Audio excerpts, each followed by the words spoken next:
Architectural Builder Supply is pleased to present you with this recording of the technical question that is listed in the title of this video.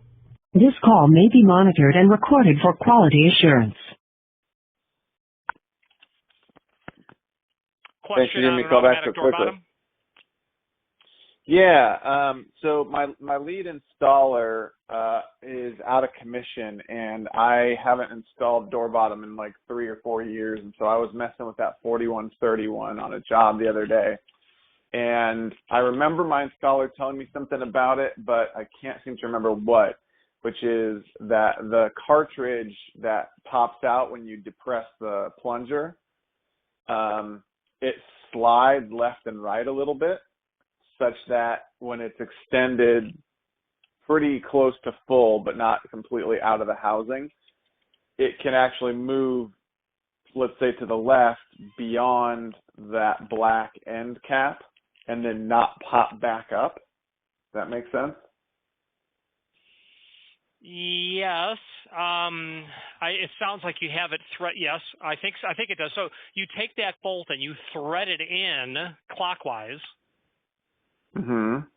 And then you install it and you put the end cap on, and you are saying that when you close the door, the bolt gets pushed in, but is also being hung up on the inside face of the applied end cap. Yes, but not when it gets pushed down. Rather, but when it's trying to come back up, it'll shift a little bit over, such that it was contained between the end caps when the door was open, but now the door is closed and the seal is extended to the floor upon release of the door. So opening the door, it tries to come back up into the housing, but it has shifted slightly, so now it's hitting the end cap and not coming back into the housing. Yeah, it's staying down. Well, it doesn't stay down completely, though. It comes back up, sort of, but not all the way. So that bolt needs to be standing proud of the end cap very slightly, to the point where that doesn't happen. And having the unit cut to an overall length, the aluminum housing itself, if you, I think they're going to want, certainly at least a 1/16 of an inch on that side. I think if it's a single door, you'd cut that door bottom 1/8 of an inch smaller than the distance between the stops. And generally what people do is they will center that, so that when you install the end cap, you've got some room there, but that bolt should not be getting hung up on coming back out. Can you remove the end cap and then put maybe 1 or 2 revolutions counterclockwise on the bolt and see what happens? Yeah, we've done all sorts of things with that. It doesn't seem to be a result, because the revolutions on the bolt is really just to determine how much it sticks out, right, and how much it depresses and how big of a gap you're trying to fill. Yeah, that's certainly correct. So it's sort of independent of that issue, because the gap under the door is the gap under the door. We can you can cheat a little bit by if you've got, let's say, a 7/8 gap under the door, but it's only supposed to do a 3/4 inch. It's only supposed to close off 3/4 of an inch. You can take the cartridge and bring it down 1/8 of an inch or even 1/4 of an inch so that it sits lower than the actual door to kind of make up for some of that space. So that's what we did in this case, which is sort of irrelevant. I'm just telling you to tell you. Mm-hmm. And so it's extending, it's telescoping down 3/4 of an inch, and it's just that when it comes back up, it's getting caught, and it sort of seems like, yeah, we could cut the seal even further so that nothing is getting caught, but it's the piece that holds the seal. It's so you've got the cartridge, and then you've got the metal piece that comes out of the cartridge that the seal is attached to. Yes, it kind of looks like a letter H. Right. Yeah. That is the piece that's shifting left and right. And I'm not sure if that's what's abnormal. I feel like I remember my installers telling me that was something that I can't remember if that was something that he just said, oh, I don't like about this product, or that it's, oh yeah, there's a way to deal with that, or, oh, if we get one that's like that, that means it's faulty. I can't remember what it was. I just know that it's a known issue, and it sounds like maybe you haven't had that issue or people report that to you. It's just, this is just the way it works. Oh no, quite the opposite. That drop bar absolutely moves laterally. That is inherent to the design of many drop-down door bottoms, even to the point where when you trim them, they want you to have the unit held in the extended state so that when you trim it, it will snap back up and be shy. But when it's sealing the door, it will shift laterally, down and laterally, so that it seals properly. And they want you to leave that insert a little long on the hinge side to compensate for that. So that is how those operate. But sorry, say that one more time. You're saying you're supposed to trim it with it extended so that what was the last part of that? So if you were to trim it in the field, you would want to have the drop bar, the lock bolt, the plunger pushed in, the drop bar extended, and on some models they even include nails, and it might on the 4131. I'd have to look. So you insert the nails into the drop bar so that it is prevented from snapping back up into the housing. You then trim it because it's known that it shifts laterally. If you trimmed it in just the way it comes out of the packaging, well, you could still trim it, but it's not gonna be sealing correctly. When it drops, because it doesn't drop straight down. So what you're saying, so you trim the housing separately, and then what are you supposed to do with the drop bar? You're saying you don't trim that at all? No, you trim that, but you trim it only when it's in the extended or dropped state. And that has what effect? So when the unit when the unit operates, that drop bar moves. It moves, away from the hinge side to drop and seal, but it's moving on a diagonal away. So you want to have the condition where you've got full coverage under the door. You're not shy, 50 thousandths of an inch. So when you trim it, you're going to trim it so that it is effective when it's in the dropped condition. If you were to trim it otherwise, the drop bar is actually too far away from the lock side of the door, so that you're trimming it in such a way that it's not in the final position when it drops. I see. So okay. So if you were to just kind of cut it and confused trim it, if you were to just take it out of the package and cut it, you're not actually cutting the drop bar enough, so that it's when it does drop, it's moving laterally as well, and it's imperceptible, but some people do pick up on it.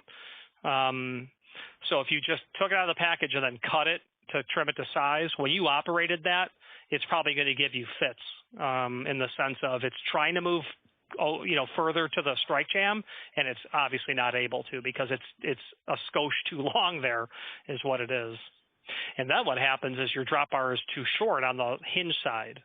But you can compensate with the seal coming over, that small amount. But if it's getting jammed up, you might want to extend it, trim it a 1/16 of an inch or whatever. Obviously, first try to observe this condition, and then trim it and then trim it on the lock style so that it has the room to breathe, so to speak, when the bar comes down in the closing, the last 5 degree of closing.